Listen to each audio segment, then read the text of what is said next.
갈등 상황이 일어난다고 해서 우리 선생님들 부정적인 측면 말고 긍정적인 측면으로도 한번 보실 필요가 있을 것 같아요. 안녕하세요. 아로미쌤입니다.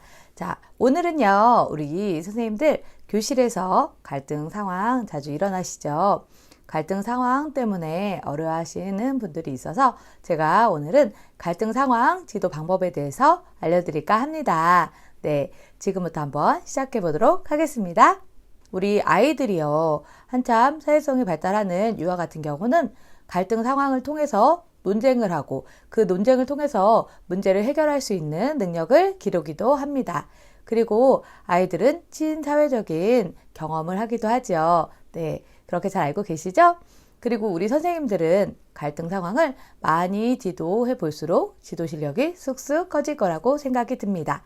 네, 그래서 제가 한번 갈등 상황을 어떻게 지도하는지 나눠봤습니다. 네, 첫 번째는요, 즉시 개입입니다. 네, 즉시 개입은요, 우리 아이들이 논쟁을 하는지 또는 공격적인 행동으로 갈 수 있는지를 잘 관찰하셔야겠죠. 네, 그래서 공격적인 행동이 나타날 것 같다 또는 벌써 공격이 들어갔다 하면 즉시 개입해서 우리 아이들을 분리시키는 것이 중요합니다. 그랬을 때 CCTV 상에서도 우리 선생님의 역할을 다 하셨다고 생각할 수 있겠죠. 그리고 우리 부모님께 말씀드릴 때도 선생님이 당당하게 우리 아이들을 즉시 분리해서 더 이상 큰 문제가 발생하지 않도록 지도했다, 이렇게 보실 수 있을 것 같아요. 그리고 우리 분리했을 때는요, 우리 아이들 즉시 개입하고 분리했을 때는 우리 선생님들의 위치도 잘 보셔야겠죠. 즉시 개입했다고 해서 그 아이들만 본다고 하면 다른 아이들이 방치될 수 있으니까 그 위치도 잘 정하셔야겠죠. 네, 그렇게 해서 1단계 즉시 개입하셔서 우리 아이들 분리시키는 거 기억하시고요. 두 번째는요, 감정 수용입니다. 우리 아이들이요, 나쁜 마음을 가지고 때리는 친구는 없어요. 다 각자에 맞는 상황이 있기 때문에, 그리고 자신이 원하는 바가 다르기 때문에 갈등이 일어난다고 생각을 하시고 우리 두 아이의 감정을 모두 수용해 주시는 거예요. 네, 그랬을 때 우리 아이들은 선생님이 싸웠다고 나를 혼나는 것이 아니고 내 이야기를 들어주고 내 편이 들어주려고 하는구나 라고 생각할 수 있습니다. 네, 그렇게 하시면 되고요. 감정 수용하실 때는 처음에 아이들이 너무 감정이 격양될 수 있어요. 그럴 때 선생님의 이야기를 들을 수가 없겠죠. 그럴 땐 비언어적으로 해주시면 되는데, 비언어적인 거는 뭐 등 토닥이거나 또는 안아주거나 이래서 조금 흥분을 가라앉히는 그런 역할도 해주셔야겠죠. 네, 그래서 감정 수용, 많이 속상했구나, 많이 화가 났구나, 이 이야기 한마디만 해도 우리 아이들은 마음이 차분해집니다. 이렇게 해서 시간을 조금 갖게 해주시고요. 세 번째는요, 이야기를 한번 들어서 입장을 이해할 수 있는 시간을 갖는 겁니다. 그래서 입장 이해하기라고 제가 정해보았는데, 우리 두 친구를 한번 예를 한번 들어볼게요. 한 명은 블럭 쌓기를 좋아하는 똘똘이에요. 그리고 또 한 명은 뭐 정리도 조금 부지런히 할 수 있는 행동이라고 해볼게요. 똘똘이가 블럭을 막 구성하고 있다가 마지막 하나만 꽂으면 완성이 되는 상황이었어요. 그런데 정리 시간이 된 거예요. 정리 시간이 되어서 행동이는 이제 선생님이 이제 정리하자라는 이야기를 듣고 정리를 시작하고 있습니다.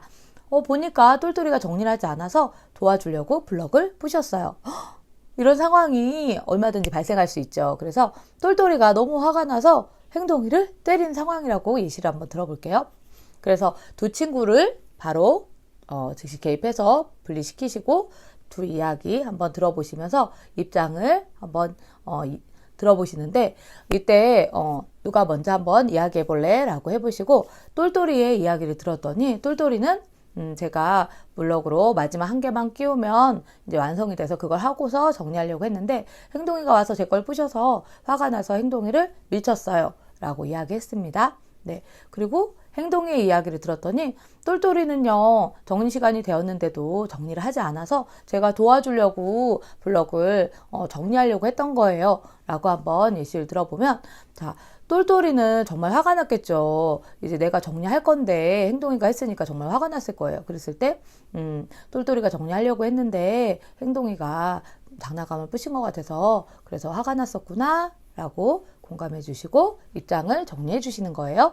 그리고 행동이 이야기를 들었더니 행동이도 나름대로 이유가 있었죠. 네, 그래서 행동이는 친구 도와주려고 정리하려고 했었구나. 그래서 그랬는데 똘똘이가 행동이를 밀쳐서 정말 속상했겠다. 이렇게 감정 수용해 주시고 입장을 이해시키는 겁니다. 서로 그래서 선생님하고 똘똘이와 행동이 셋이 같이 삼자 대면 하신다고 생각을 하셔야 돼요. 따로따로 하시면 오해가 생길 수 있기 때문에 꼭 똘똘이와 행동이의 이야기를 서로 직접 들을 수 있도록 해주시는 게 중요하고요. 그러면 이제는 입장 이해까지 됐어요. 마지막은 기준선을 정해주시는 겁니다. 그런데 똘똘아, 아무리 화가 났다고 해도 친구를 때리는 건 어때요? 그러면 대부분 아이들이 안 돼요 라고 이야기를 합니다. 맞아. 너무 화가 났어도 친구를 때리는 건 옳지 않은 행동이야. 이렇게 이야기해 주시고요. 행동이한테는 친구를 도와주고 싶었지만 친구한테 혹시 내가 도와줄까라고 말해보는 건 어떨까? 라고 대안을 제시해 주는 겁니다. 대안 제시는 조금 이따 다시 한번 말씀드리도록 할게요. 그래서 친구가 만들고 있는 거를 막 내가 맘대로 정리하는 건 옳지 않은 행동이야 라고 기준선을 제시해 주시고, 그러면 우리 똘똘이하고 행동아, 우리 어떻게 하면 좋겠어? 똘똘이 한번 얘기해 볼까? 그러면 똘똘이가 얘기 못할 수도 있어요. 그러면 선생님이 한번 보기를 주시는 거예요. 그럼 똘똘아, 이럴 때는 친구한테 내가 정리할 수 있어 라고 얘기해 보는 건 어떨까? 라고 하고요. 행동이한테는 똘똘아, 내가 정리 도와줄까? 라고 말로 표현해 보는 건 어떠니? 라고 이야기를 해주세요. 그러면 대안 대시가 벌써 됐죠. 이렇게 되면 아이들이 대부분 수긍을 합니다. 그래도 너무 화가 난 친구들도 있어요. 그럴 때는 이제 서로 사과를 하게 하면 좋은데 그게 안 될 때는 조금 시간을 주세요. 그래서 조금 있다가 그럼 우리 같이 사과하는 시간을 가져볼까? 이렇게 얘기해 주시고, 대부분 아이들이 이제 말로 표현해 볼게요 라고 이야기도 하는데, 7살 같은 경우는 어떻게 하면 좋겠어 라고 하면 우리 아이들이 말로 표현해 볼게요, 사이좋게 지내볼게요 라고 다 알고 있습니다. 이제 실천이 조금 부족한 거기 때문에 우리 선생님들이 그 역할을 해주시면 되고요. 이렇게 돼서 상황은 종료가 됩니다. 만약에 사과를 하지 않고 그냥 시간을 조금 준 경우에는 우리 조금 이따 한 30분이나 이 정도 지나서 다시 한번 불러주세요. 그래서 이제 조금 친구하고 사이좋게 놀이할 수 있는 마음이 생겼어? 이렇게 한번 물어보시고 사이좋게 놀이할 수 있도록 격려해 주시면 되겠죠. 네, 그래서 이 상황을, 이렇게 정리한 상황을 우리 부모님께는 그대로 전화로 말씀드리면 됩니다. 우리 아이들은요, 친구가 미워서 때리기보다는 자기의 입장이 있고 자기 중심적인 사고를 하기 때문에 원하는 것이 달라서 갈등이 생긴다고 생각을 합니다. 그랬을 때 우리 선생님들이 조금 더 유연한 모습을 보이시고 태도를 가지시는 것도 아주 중요합니다. 우리 아이들이 갈등 상황을 긍정적으로 해결할 수 있도록 우리 선생님들이 많이 도와주셨으면 좋겠습니다. 자, 저는 여기서 영상 마칠 거고요. 도움이 되셨으면 좋아요, 그리고 구독도 부탁드릴게요. 그럼 선생님들 화이팅! 안녕!